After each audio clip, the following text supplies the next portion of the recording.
Hello ভাই, একটা খবর আছে। কি খবর ভাই? ভাই কলকাতা ছাড়ছি। কেন, ট্রাভেল ব্লগিং করবি? আরে নতুন চাকরি জয়েন করছি ব্যাঙ্গালোরে। কত হাইক দিয়েছে বলতো? কত? 40% ভাই, 40%। ভাবতে পারছিস? 40% ভাই, শুনে কি প্রচন্ড আরাম লাগছে না? কলকাতা ছাড়বি? দাদা বাবুদের বিরিয়ানি ছেড়ে দন্নে বিরিয়ানি খাবি?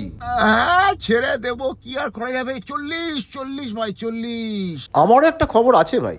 তাই কি? আমি ব্যাঙ্গালোর থেকে কলকাতা মুভ করছি ভাই, চাকরি পেয়েছি। কলকাতা আসছিস কেন ব্যাঙ্গালোর ছেড়ে? কত আর পাবি? দূর। কত হাইক দিলো? বেশি না ভাই, ওই 45%। 45%? মানে আমার থেকে 5% বেশি কলকাতায় বসে। ভাই 5% বেশি? সিপিএম এর ভোটের থেকেও বেশি তো রে ভাই। এটা কি করে সম্ভব হলো ভাই? আর তুই সত্যি বল, তুই ইয়ার্কি মারছিস না তো ভাই?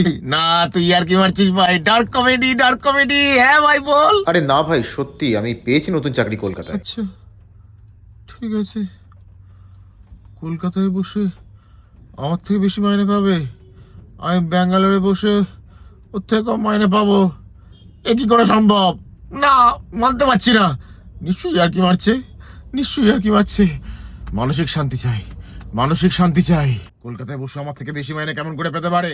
আমার এটা পছন্দ হচ্ছে না, ভালো লাগছে না। আরো কোম্পানি খোল, আরো কোম্পানি খোল কলকাতায়। আমিও পাবো 60%, 70%, 80% হাইক। বাড়াবাড়ি হয়ে গেল কি?